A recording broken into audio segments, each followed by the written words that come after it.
నమస్తే. Welcome to our channel. నేను సిరి. ఈ రోజు మనతో పాటు ఉన్నారు ప్రముఖ రాజకీయ సినీ విశ్లేషకులు శ్రవణ్ గారు. నమస్కారం సార్. అండి. సార్ ఇప్పుడు చూస్తున్నట్టయితే 'మౌలి' అంటే 90స్ web series, middle class web series లో మౌలి అంటే ఒక 10th క్లాస్ అబ్బాయిగా ఒక క్యారెక్టర్ ప్లే చేసిన మౌలి ఒక షోలో ఏంటంటే రాజధానిని మాయం చేసేసారని చెప్పేసి ఒక జోక్ చేయడంతో వైసీపీ నేతలు అంటే సోషల్ మీడియా ద్వారా బూతుల పురాణం స్టార్ట్ చేశారు. అంటే తననే కాకుండా తన అమ్మ నాన్నల్ని కూడా తిట్టడం స్టార్ట్ చేశారు సార్. అంటే రాజధానుల గురించి మాట్లాడితే వైసీపీ భయపడుతుందా? అసలు ఎందుకు ఇట్లాంటి బూతు పురాణం స్టార్ట్ చేశారు? పాపం చె- కుర్రవాడే చిన్నవాడా అని చెప్పొచ్చు అతన్ని మౌలిని. అవును అతని సార్. పూర్తి పేరు యాక్చువల్గా అయితే తనూజ్ ప్రశాంత్. యాక్చువల్గా ఆయన ఒరిజినల్ నేమ్. అతను ఉమ్, సోషల్ ప్లాట్ఫామ్ లో యాజ్ ఎ కిడ్ గా ఉన్నప్పుడే ఆయనకు ఫాలోవర్స్ చాలా మంది ఉన్నారు. సుమారు ఉమ్, 5 lakhs ఏమో ఉంది ఆయనకు. ఉమ్, మొత్తం మీద సోషల్ మీడియాలో ఈ రోజు 90s సినిమా ఈ నెల 2 నెలల నుంచి ఫేమస్ అయింది, క్లిక్ అయింది. దానివల్ల ఆయన గుర్తింపు వచ్చిందేమో కానీ అంతకు ముందే సోషల్ ప్లాట్ఫామ్ లో ఆయన ఒక కామెడియన్ గా, ట్రోలర్ గా మీమ్స్ చేస్తూ ఉమ్, రకరకాల టాపిక్స్ మీద జోక్స్ సెటైర్స్ చేస్తున్నారు. జనరల్గా ఏంటంటే ఫన్ క్రియేట్ చేయడానికి, ఇతరులను నవ్వించడానికి మెమిక్రీ ఆర్టిస్టులు కానీ ఇట్లా ఎంటర్టైన్మెంట్ ఆర్టిస్టులు ఏం చేస్తుంటారు, కొంచెం జోక్స్ తీసుకుంటారు. ఆ ఉమ్, జోక్స్ కూడా ఏంటంటే సెటైరికల్ గా ఉంటాయి. సెటైరికల్ గా ఉన్నప్పుడే కొంచెం డైరెక్ట్ తిట్టకుండా, డైరెక్ట్ విమర్శించకుండా, కొంచెం సెటైరికల్ అంటే ఒక నర్మగర్భంగా అంటారు తెలుగులో. ఆ ఉమ్, నర్మగర్భంగా ఉన్నప్పుడు కొంచెం ఫన్ క్రియేట్ అవుతుంది. దానికోసం ఆడియన్స్ ని ఎంగేజ్ చేయడం అంటే ఇక్కడ ఎవరైతే మాట్లాడుతున్నాడో ఆర్టిస్ట్, మిమిక్రీ కానీ ఎంటర్టైన్మెంట్ యాంకర్ కానీ ఆ ఆడిటోరియం మూడ్ని కంట్రోల్ చేసుకోవడానికి, ఇంటరాక్ట్ అవ్వడానికి తాను వాళ్ళు హాల్ మూడ్ చూసుకుంటూ ఆ స్పాంటోనియస్ గా కొన్ని ఆ పక్కనే ఉన్నటువంటి కొన్ని క్యారెక్టర్లు లేదా అక్కడే ఉన్నటువంటి కరెంట్ టాపిక్స్, అప్పుడు బర్న్ అవుతున్న కరెంట్ టాపిక్స్ మీద ఏదో ఒక సెటైరికల్ ఫన్ చేస్తుంటారు. ఉమ్, సాధ్యమైనంతవరకు ఇట్లా అవుతేనే కొంచెం ఫన్ క్రియేట్ అవుతుంది. అవును అయితే సార్. కొన్ని సందర్భాలలో శృతి మించడం కానీ, అపార్థాలు రావడం కానీ, మనోభావాలు దెబ్బతినడం కానీ జరుగుతుంది.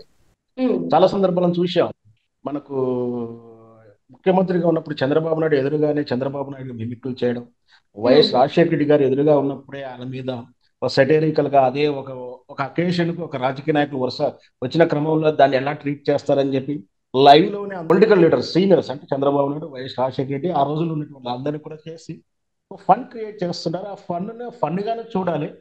అవును సార్. అంతకు మించి లోతుకు వెళ్తే మనోభావాలు దెబ్బతీయాలని అనుకోవడం కానీ అలా అనిపించినప్పుడు కానీ వాస్తవ మనోభావాలు దెబ్బ తింటే నిజంగా కూడా మనం ఏమైనా రియాక్ట్ అవుతే బాగుంటుంది. ఫన్ను ఉమ్, ఫన్గా చూడకుండా ప్రతి అంశాన్ని రాజకీయం మయంలోకి, రాజకీయంలో సెక్టర్లోకి నెట్టేసుకొని వాళ్ళకు వాళ్ళే ఆ, దానికి సమాధానం చెప్పాలని ప్రయత్నం చేయడంతో ఇంకాస్త అంటే ఇప్పుడు ఒకవేళ ఎవరినో తిట్టారనుకుందాం, అదే రాజధాని గురించి వాళ్ళని అవహేళన చేశారని వాళ్ళ భావన. ముఖ్యమంత్రి అయితే ఇక్కడ జరుగుతున్న వైఎస్ఆర్పి పార్టీ వాళ్ళు ఎందుకు ముందుకు వస్తున్నారంటే వాళ్ళు రాజధానిని అవహేళన చేశారని ఒక ఫీలింగ్.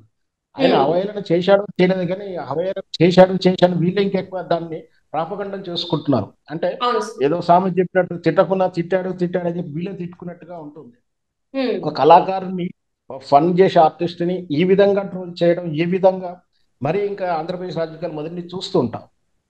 వ్యక్తిగత దూషణకు వెళ్ళడంతో పాటు ఆ వ్యక్తి యొక్క పర్సనల్ లైఫ్ లో కూడా వెళ్ళిపోయి పర్సనల్ లైఫ్ లో నుంచి పర్సనల్ ఇంటి లేడీస్ అంటే అక్కే కావచ్చు, చెల్లె కావచ్చు, అమ్మే కావచ్చు, భార్య కావచ్చు, వాళ్ళని కూడా నానా చండాలమైన భూత పదాలతోటి కానీ ట్రోల్ చేయడం కానీ లేదా ఉమ్, ఇతరత్ర కొత్త కథనాలు క్రియేట్ చేసి లేనటువంటి రూమర్స్ క్రియేట్ చేయడానికి, ఉమ్. విపరీతమైనటువంటి టార్చర్ పెట్టడానికి, వీళ్ళని మానసికంగా కృంగదీసేలా చేస్తుంటారు.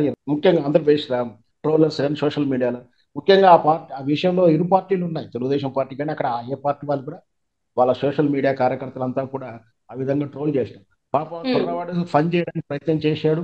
ఆ ఫన్ ఇంత సీరియస్ గా తీసుకోవడం అనేది వీళ్ళ అవివేకం. ఎందుకంటే నిజంగా కూడా అంటే ఆయన రాజకీయ ఆల్రెడీ నాయకులు సారీ మొదట చెప్పారు సార్. అంటే ఆల్రెడీ తను వాళ్ళు అట్లా చేస్తున్నారని చెప్పేసి సారీ కూడా చెప్పడం జరిగింది. అయినా కూడా వీళ్ళ కుటుంబంలో ఉన్న సభ్యుల్ని కూడా అంటే వాళ్ళ అమ్మ నాన్నని కూడా చాలా బూతులు తిడుతున్నారు సోషల్ మీడియా వేదికగా. సో అంటే ఇక్కడ భయపడ్డారా? అంటే వీళ్ళు రాజధానిని తీసుకురాలేదని చెప్పేసి భయపడి వీళ్ళు కప్పుపుచ్చే ప్రయత్నంలో ఇవన్నీ చేస్తున్నారు అనుకోవచ్చు సార్. ఖచ్చితంగా వాస్తవానికి ఫన్ చేసిన వీడియో కన్నా ఆ ఆయన చెప్పి నాకు క్షమాపణ చెప్పిన వీడియో వైరల్ కాలేదు చూడండి. అతను నిజంగా ఉమ్, క్షమాపణ చెప్పే సంజయ్ అది వైరల్ అవ్వాలి. కానీ అది ఉమ్, మొదటి ఉన్నటువంటి వీడియో మాత్రం వైరల్ అవుతా ఉంటాయి, ఒకరికొకరు షేర్ అవుతా ఉంటాయి. తను సారీ చెప్పిన వీడియో అతను చూడకపోవచ్చు. ఇప్పుడు మళ్ళీ కంటిన్యూగా ఎందుకు ట్రోల్ అవుతుందంటే అతను సారీ చెప్పిన విషయాన్ని అందరికి చేరదు. కేవలం ఆ పాత వీడియోనే, ఆ పాత ఫన్ వీడియోను, ఆ టాపిక్ వైరల్ అవుతా ఉంటాయి. అంటే చెడు ఎక్కువ ప్రభావం చూపిస్తారు కదా. ఆయన సారీ చెప్పినా కూడా అదే పనిగా ట్రోలింగ్ జరుగుతూనే ఉంటుంది. ఇదంతా కూడా నిజంగా కూడా భావ స్వేచ్ఛ మీద జరుగుతున్నటువంటి దుర్వినియోగం చెప్పొచ్చు. ఇలాంటి వాళ్ళ మీద కఠినమైన చర్యలు తీసుకుంటే గానీ నెక్స్ట్ టైం కొంచెం కంట్రోల్ అవుతుంది. లేకపోతే ఎవరేమని చేయలేరు, ఇది భావ స్వేచ్ఛ కింద వస్తుంది, సైబర్ యాక్ట్ కింద రాదు అని ఒక విశృంఖలమైన భావజాలం జనాల్లో నాటుకుపోయి ఖచ్చితంగా మనం చిన్న కామెంట్ చేసినా, ఎదుటి వారిని చిన్న మాట అన్నా కూడా మనకి శిక్షార్హులు అవుతాము, అనవసరంగా మనం జైలుకి వెళ్లాల్సి వస్తుంది అన్న భావన వాళ్ళలో ఉంటే ఇట్లాంటి ట్రోల్స్ చేయరండి. ముఖ్యంగా అలాంటి వాళ్ళకు ఈ రాజకీయ పార్టీలే అండగా ఉంటూ రక్షణ కలిగిస్తూ న్యాయ సలహాలు చేస్తూ న్యాయ సమీక్షలు చేస్తూ వాళ్ళకు కావాల్సిన సహకారం చేయడం దురదృష్టకరం. ముఖ్యంగా ఇంకా రాజకీయ పార్టీలు పేమెంట్ పెట్టుకొని ఏజెన్సీల ద్వారా ఇట్లాంటి ట్రోలింగ్ చేయడం, ఇట్లాంటి పోస్టులు చేయడం, స్వయాన రాజకీయ పార్టీలు, అందులో రాజకీయ పార్టీ కార్యాలయాల్లోనే ఇట్లాంటి ఒక వింగ్ ఏర్పాటు చేసుకొని మరీ ట్రోల్ చేయడం అనేది దురదృష్టకరం. అట్లా ఇప్పుడు చూస్తున్నట్టయితే సార్, ఒక చిన్న ఆర్టిస్ట్ అంటే ఇప్పుడు ఎదుగుతున్న ఆర్టిస్ట్ అన్న మాటలకి ఇంతగానో ఎందుకు ఉడికిపోతున్నారు సార్ అసలు? వైసీపీ నేతలు అంటే ప్రతిదీ ఇప్పుడు వాళ్ళు చేయని పనిని ఎత్తి చూపెట్టారు కాబట్టి ఇది ప్రజల్లోకి వెళ్తుంది కాబట్టి ఇట్లాంటివి చేస్తున్నారు అనుకోవచ్చా సార్? గుమ్మడికాయ దొంగ అంటే భుజాలు చదువుకున్నట్టుగా ఉంది వాళ్ళ పని. రాజధాని మాయమైంది అంటే నిజంగా కూడా ఆంధ్రప్రదేశ్ లో రాజధాని ఏదంటే ఎవరు చెప్పలేరు, వాళ్ళే చెప్పలేరు. ఎవరో కూడా ఆ పార్టీ నాయకుడిని రాజధాని ఎక్కడ ఏదంటే ఏ రాజధాని అని అడుగుతాడు. ఏ రాజధాని అంటే ఏ దేశ రాజధానా, ఏ రాష్ట్ర రాజధాని అని వాళ్ళ ఉద్దేశం కాదు.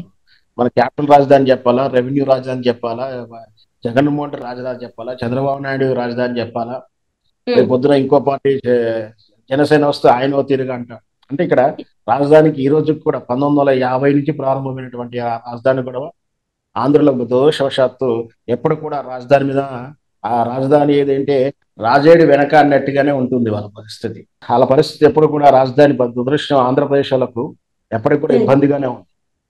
Right sir. అంటే ఇప్పుడు ఇప్పుడు ఈ ఏదైతే చర్యలు చేస్తున్నారో, ఏదైతే ఈ తప్పుడు మాటలు మాట్లాడడం, బూతులుగా మాట్లాడడం, ఇదంతా ఎందుకు అంటే వీళ్ళ తప్పు అని కాదు, ఒక స్టేజ్ మీద తను అట్లా మాట్లాడడం వల్ల వీళ్ళే తప్పు చేస్తున్నట్టు వీళ్ళే ఒప్పుకున్న పరిస్థితి కనిపిస్తుంది సార్. అంటే మేము చేయలేదని చెప్పుకోకుండా వీళ్ళు ఇట్లా బూతులు మాట్లాడడం వల్ల జనాల్లోకి ఎలా అయిపోయిందంటే వీళ్ళు చేయలేదు కాబట్టి వీళ్ళు ఇంత ఉడికిపోతున్నారు అని చెప్పేసి కూడా వినిపిస్తుంది. సో దీని మీద అంటే ఇలా వాస్తవం ఉందనుకోవాలా సార్ మనం? ఖచ్చితంగా అది వాస్తవ పరిస్థితులు. ఎందుకంటే అతను లేనిది ఏం అనలే, అబద్ధం చెప్పలేదు, లేని విషయం చెప్పలేదు, ఉన్న విషయాన్ని ఒక సెటైరిటీలో చెప్పాడు. దానికి వీళ్ళకు బాధ అనిపించవచ్చు. ఆ బాధని సైలెంట్ గా ఊరుకుంటే ఇంకా నలుగురు తెలవకపోయేది. కానీ ఇప్పుడు వాళ్ళు వైరల్ చేయడం వల్ల విషయం ఏపీకి రాజధాని లేదట, ఒక చిన్న కుర్రాడు అన్నాడు, దానికి వీళ్ళు నెగటివ్ అయిపోయారని చెప్పి వీళ్ళే ప్రచారం చేసుకోవాల్సిన పరిస్థితి వచ్చింది. ఒక్కొక్కసారి ఏంటంటే వాళ్ళు ఏదో ఆలోచించారు కానీ అది బొమ్మరాంగ్ చెప్పి వాళ్ళకి నష్టాన్ని చేకూర్చింది. దీని తాలూకు ఫలితాలు కూడా వాళ్ళు మూల్యం కూడా వాళ్ళు చెల్లించుకోవాల్సి ఉంటుంది రేపు ఎన్నికల్లో. ఖచ్చితంగా వాళ్ళ వైఫల్యం ఇది. Right sir. ఈ పరిణామాలు చూస్తుంటే ఇంకా వీళ్ళది గోతి వీళ్ళే తవ్వుకున్నట్టు అనిపిస్తుంది సార్. ఎందుకంటే వీళ్ళు మంచిది మాట్లాడకుండా ఇప్పటికే చాలా మంది ఎమ్మెల్యేలు ఎంపీలు చూస్తుంటే వైసీపీ నుంచి వెళ్ళిపోతున్నారు. సో ఈ పరిణామాలు చూస్తే ఇంకొంతమంది కూడా వైసీపీ నుంచి బయటకు వెళ్లే అవకాశాలు కనిపిస్తున్నాయి సార్. ఖచ్చితంగా ఇప్పుడు ఎవరికి కూడా మునిగే పడవను కూర్చోవాలనుకోరు. వారికి ఎన్నికల ముందు రోజు రోజుకు గ్రాఫ్స్ పడిపోతుంటాయి. ఆ పడిపోవడంలో వాళ్ళ స్వయంకృపాదం అయితే ఇంకా ఘోరంగా ఉంటుంది. ఇప్పుడు అది స్వయంకృపాదమే. ఆ కుర్రవాడిని, ఒక ఆర్టిస్ట్ని, వర్ధమాన ఆర్టిస్ట్ని, ఒక చిన్న కుర్రాడిని ఈ విధంగా, అతనే కాకలు దిగిన వీరుడు కాదు, రేపు మాపు మీకు రాజకీయాలకు వచ్చి పోటీ చేసేటువంటి ఇన్ఫ్లుయెన్స్ ఉన్న పర్సన్ కాదు, ఆ ఏజీ కాదు. కేవలం ఒక సాధారణంగా ఒక హాల్లో చేసినటువంటి కామెంట్కి ఈ విధంగా ట్రోల్ చేసి ఆ కుర్రవాడు, చిన్న కుర్రవాడు అంటే +15 కౌమార్య దశ, దాంట్లో అతను ఏమైనా ఏదైనా ఇబ్బంది పడి ఏదన్నా అట్టయ్యాలి, అతనే చేయరాని పని ఏమైనా చేస్తే బాధ్యులు ఎవరవుతారు, ఎవరు తీసుకోవాలి? అది వాస్తవానికి అతను ఒక ఆర్టిస్ట్, కళాకారుని కళారూపంలోనే చూడాలి. అంతకు మించి రాజకీయాలకు అతన్ని ట్రోల్ చేయడం అనేది అలా దిగజారిన రాజకీయాలకు మరొక ఉదాహరణ. Right sir. Right. Thank you so much sir. మీరు మాతో పాటు జూమ్ కాల్ వచ్చిన ధన్యవాదాలు.